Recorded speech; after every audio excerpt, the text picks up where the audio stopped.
北京人民大会堂，中共建政75周年国宴，灯火通明，红毯鲜花。这本该是习皇帝风光上场的舞台，却意外成了前朝遗臣的焦点秀。台下的观众们窃窃私语：温家宝来了。温与习笑得灿烂，举杯共饮的画面一出，最强弹幕也跟着飞了起来。温家宝北京内部讲话，谁要想复辟文革，谁就先把我的头砍掉，我不愿看到长江黄河倒流。号外，现在中共的权力已经回到了3个老 boy 的手中。对，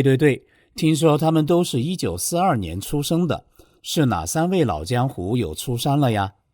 今天我们来讲其中之一的温家宝，历经4朝的不倒翁，他重新高调坐上权力核心的黄金 C 位，这是平民总理的回归，还是影帝的新秀？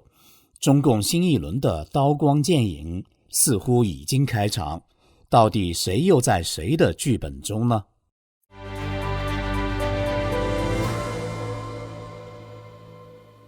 您好，这里是希望世界识海秘辛，我是邵峰。原本一直看好习近平稳坐龙椅，手握大权，没想到现在话锋一转，仿佛换了个剧本。习近平的权力已被削得只剩封面名字，现在基本是挂名董事长，真的掌舵人早换人了。时评人蔡胜坤说，他年初接到一通来自中国的神秘电话，对方是个有头有脸，朋友圈里全是领导人亲戚的重量级人物。这通电话一讲就是1个半小时，内容宛如谍战剧本。电话那头的人告诉他，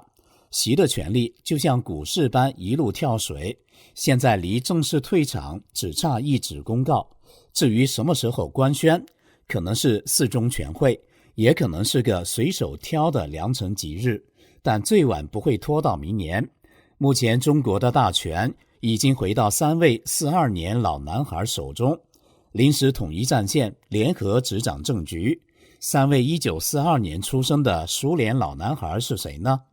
温家宝、胡锦涛和胡耀邦长子胡德平领衔候选人名单。谁要想复辟文化大革命时期的极左思潮，搞大批判，谁要想复辟江青等4人帮的路线，那就先把我的头砍掉，我不愿看到长江黄河倒流。北京圈子曾经流传的这段话，据说就是那位慈眉善目、爱流眼泪的前总理温家宝说的。他这是在替谁发声？旅澳法学家袁宏斌直接爆料，这是太子党通过温家宝向习近平下的战帖。早在2010年，温家宝在接受 CNN 记者采访时，就用2句话表达了他的政改决心：风雨无阻，至死方休。2012年，在全国两会会见中外记者时，温又曾预言，没有政治体制改革，经济体制改革不可能彻底，经济改革取得的成果会得而复失，文化大革命这样的历史悲剧还有可能重新发生。都说温家宝是影帝，原来人家是预言帝呀。刚才讲到太子党向习近平发难，这回可不是闹着玩的。旅美政治学者吴作来曾传出一份北戴河8条共识，内容火力十足，直指习近平过度集权，决策灾难，外交军事乱成一锅粥，还说要他深刻检讨。吴作来自己也很清楚真假混杂这回事，直接加注说，别问真的假的，多看多传，历史转型的时候，真相跟谣言常常是孪生兄弟。最吸睛的是传说温家宝也开了金口，他发言那叫一个稳准狠，差不多意思就是大家都知道文革是车祸现场，但很少人愿意承认改革开放那辆车也快撞墙了。为啥？因为你不搞政治改革，经济改革根本就是沙上盖楼，迟早垮台。然后他话锋一转，直接点明了，晋平同志其实当年是有2条路的，一条是民主法治，另一条是强力集权，他选了后者，现在这乱局，谁能说跟他没关？接着他没忘补刀，我无意追究晋平同志责任，但如果晋平同志不止住终身制的想法，不止住个人崇拜宣传，不致力于符合普世价值的政治改革，历史会追究你的罪责的。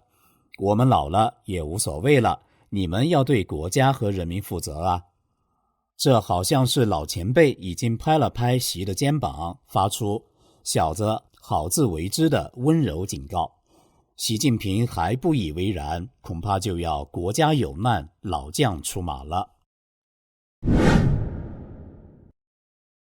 温家宝在当总理期间，虽然一直战战兢兢，如履薄冰，还是干了2票大的。一是打掉了江派大将陈良宇，二是扳倒了江派太子薄熙来。2012年，王立军出逃后，温家宝在记者会上率先表态，在他呼吁政治改革、呼吁警惕文革再来的第2天，中共当局即公开宣布了薄熙来免职的消息，然后就是《纽约时报》扔出对温家宝家族腐败的重磅炸弹，战场一时硝烟弥漫。然而，温家宝万万没想到的是，拿掉薄之后，居然上来一个更左的习。习近平早前就曾以国家副主席和党的总书记接班人身份，专程到重庆为薄熙来和王立军的唱红打黑站过台。估计那时候在路线斗争上，习和温2个人就早已结下了梁子。时评人高鑫讲过，习近平在当上中共总书记的第2年，就迫不及待地在一篇内部讲话中不点名地批判温家宝故作开明姿态，以赢得海外各种舆论的好评。同时还要求全党上下都要像他习近平一样，不怕被污名化，呼吁全党亮剑，抢夺舆论阵地。那个时候，温家宝刚刚辞去国务院总理职务，才几个月的时间。此外还有内幕消息，至少在香港问题上，温家宝对习近平的做法不满。他曾对习近平撂下了一句话：我们该说的话都说了，你看着办。而刚才讲的温家宝配合太子党强势发声，再次杠上习近平，一切可能都不是空穴来风。都说一朝天子一朝臣，温家宝却从地质局的小技术员一路升到中南海总理府，在风雨飘摇的年代里依然游刃有余，陪伴胡耀邦、赵紫阳、江泽民、胡锦涛，历经4朝而不倒，堪称政坛不倒翁。1986年年底，北京和上海许多城市的大学生陆续走上街头，要求进一步开放民主选举、保障人权以及新闻自由等等。早就对胡耀邦看不顺眼的中共元老们一起发力，将胡耀邦赶下了台，指责他纵容资产阶级自由化。温家宝这个大秘的前途眼看着就要断送，还好是赵紫阳接了胡耀邦的班，还是保留了胡提拔的大部分班底。温家宝继续做起了赵紫阳的大秘，但2年后，赵紫阳也负了胡耀邦的后尘。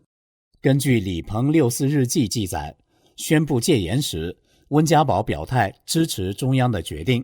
而赵紫阳在天安门广场向学生喊话时，温就站在赵的身后，镜头传遍世界，给世人留下了深刻印象。对于这一历史画面，外界反应不一。有人说他控制了赵紫阳的人身自由，正因为温做了这件事，所以得到了邓小平的深度信任。也有人说，当温家宝向天下展示他那张脸时，可能已经把政治安全置之度外了。不管温家宝是忠心耿耿还是卖主求荣，在赵紫阳班底大范围被整肃的情况下，温家宝还是被邓小平和元老们继续留任，又成为新任总书记江泽民的中办主任，一直干到1993年。在接下来的胡温时期，他还是辅佐皇帝的二把手，所以很多事情受制于人，也无能为力。胡温二人手中既没有枪杆子，也没有刀把子，只能小心翼翼地捧着好不容易到手的硬把子，但政令也几乎出不了中南海。然而温家宝毕竟是胡耀邦挑选的人，虽然现实中会保持党性和政治性，但改革派的种子或许早已埋在他的心中。温家宝也曾在人民日报发表题为再回新义易耀邦的追忆文章，声称胡的言传身教使他不敢稍有懈怠。温家宝还评价胡耀邦是很好的领导人。2008年，温家宝在世界经济论坛接受采访时，记者拿出当时温家宝陪同赵紫阳探望学生的照片，并询问温从中学到了什么。温家宝回答道，中国在经济改革的同时亦需要政治改革，因为我们的发展需要全面的发展，改革亦需要全方位的改革。赵紫阳的生前挚友钟凤鸣记述了赵紫阳软禁中的谈话一书。赵在去世前与其最后的一次谈话中，对温家宝做了这样的评价。他说，温家宝的改革意识要好些，温是在改革开放潮流下发展起来的，但温家宝谨小慎微，要在尊重中共的一把手这一传统下工作，在改革上也不会有大的作为。温家宝复杂而多面。2003年，温家宝当选为国务院总理，一直到2013年干满2届任期才卸任退休。面对中国人的种种苦难，他总爱悲情流泪，所以有人赞扬他是深具平民情怀的平民总理，愿意关注民生，倾听民意。也有人指责他国务院的路线是错的，总理天天跑到老百姓那里哭，解决了什么实际问题？更有人嘲笑他是中国影帝。外媒曝光的温家宝家族隐秘的巨额财富，让人不禁怀疑他流的是不是鳄鱼的眼泪。在一次日本访问期间，温家宝在发表演说时，动情地引用了中国著名诗人艾青的诗句：为什么我的眼中总含着泪水？那是我对祖国爱的深沉。他哭过，为矿灾的遇难者含泪连称来晚了。他哭过，为汶川地震在学校黑板上写下多难兴邦，成为名场面。他哭过，为喝了3鹿奶粉的孩子们。但他没哭的是1989年春夏之间那段不能提也不能说的历史。无论如何，在中共的体制下，温家宝最多能做的只是心中的无奈和难过。他曾经的呐喊，别看曾经是总理，同样被消声。2021年，温家宝借清明节在澳门媒体发表追忆母亲的长篇连载文章，后来竟被全网删除。我心目中的中国应该是一个充满公平正义的国家，那里永远有对人心、人道和人的本质的尊重，永远有青春、自由、奋斗的气质。我为此呐喊过，奋斗过，这是生活让我懂得的真理，也是妈妈给的。温家宝究竟是中共最后的理想主义者，还是最会演戏的总理？观众朋友，您怎么看？他最后能做到怒发冲冠，拍案而起，拿出勇气，做出实质的改革吗？这里是希望世界识海秘辛，感谢您的陪伴与思考，请订阅、分享并打开小铃铛，一起在动荡中坚守真相，在黑暗中点燃希望。